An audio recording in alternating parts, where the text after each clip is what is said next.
it better than the weekend. We can take it back to when we said just friends. Don't wanna tell you something new. Seperti koneksi antar materi sebelumnya yang saya kaitkan dengan filosofi pohon pada modul 1.1 mengenai filosofi KHD menjadi akar dari pemahaman guru penggerak. Lalu di modul 1.2 mengenai peran dan nilai serta kompetensi guru penggerak ibaratkan sebuah batang besar yang siap menopang pohon yang kuat. Dan modul 1.3 tentang visi guru penggerak ibarat ranting yang bercabang dari banyaknya harapan yang ada. Di modul 1.4 ini kita belajar mengenai budaya positif dari mulai disiplin positif, motivasi perilaku manusia, posisi kontrol restitusi, keyakinan sekolah atau kelas, dan segitiga restitusi yang tentunya bisa diibaratkan daun-daun rindang yang bisa menaungi orang-orang di bawah pohon, yang bisa melindungi dari panasnya matahari, menghambat hujan yang jatuh terlalu deras, sama halnya seperti murid yang akan dilindungi dengan menerapkan budaya positif dan akan menciptakan perasaan aman, nyaman dengan lingkungan belajarnya. Peran saya dalam menciptakan budaya positif yakni sebagai penuntun, agar murid menggunakan hati dalam segala apapun yang ia lakukan, menanamkan disiplin diri yang dimulai dengan motivasi dari dalam diri sendiri, yang tentunya dengan melibatkan hati.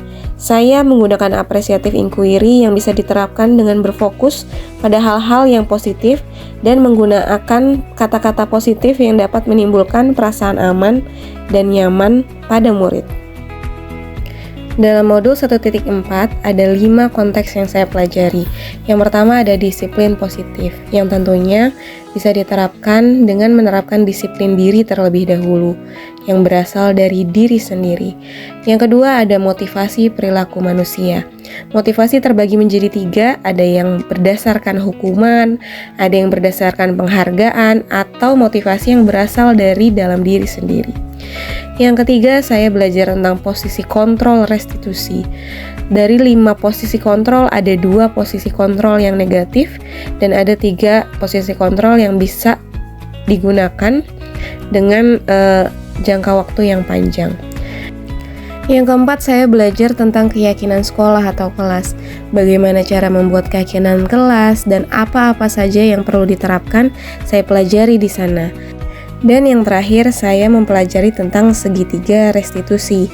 Tentunya pendekatan segitiga restitusi ini bisa dijadikan sebagai solusi untuk memecahkan permasalahan-permasalahan yang ada pada murid. Cara berpikir saya berubah setelah saya belajar modul 1.4 mengenai budaya positif yang harus diterapkan di dalam sekolah dengan kerjasama semua warga sekolah.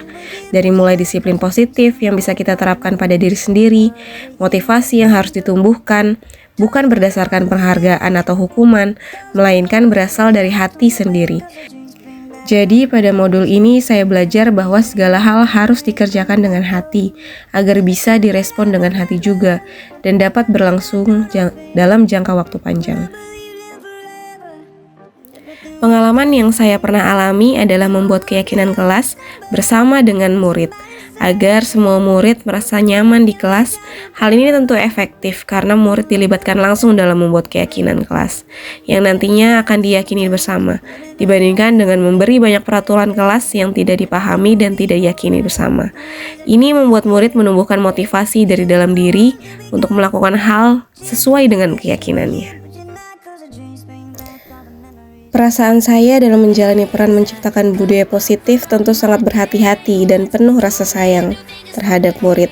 Karena ini bukan tentang seberapa dalam saja pemahaman ini, tapi bertujuan untuk menciptakan perasaan aman, nyaman, dalam lingkungan belajar yang nantinya akan berjangka panjang untuk menjadi bekal kehidupan selanjutnya.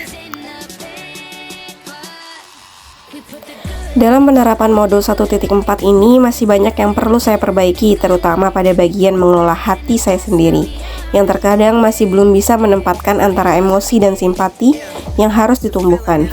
Karena sering terjadi jika ada permasalahan, ekspresi pertama yang saya munculkan belum setenang yang diharapkan. Dari 5 posisi kontrol diri, tentu ada beberapa yang pernah saya alami. Yang pertama, mungkin dulu saya mengemban peran sebagai pembuat merasa bersalah. Atau mungkin saya juga terlalu menjadi teman untuk mereka. Namun setelah mempelajari modul ini, saya bertekad untuk mengubah dua peran yang selama ini saya jalani menjadi seorang manajer yang penuh dengan hati, menangani segala hal dari hati. Pengalaman yang sudah saya alami terkait dengan pendekatan restitusi, hal ini mungkin sering saya lakukan setiap harinya sebelum mendapat pemahaman ini.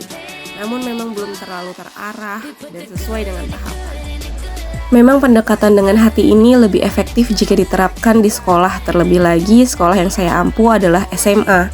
Segala permasalahan murid terkait dengan pelanggaran tata tertib saya lakukan pendekatan dengan hati. Bicara hati dapat menimbulkan perasaan aman dan nyaman. Menurut saya yang menarik untuk dipelajari lain dari modul yang sudah dibahas adalah tahapan agar kita bisa bonding dengan murid.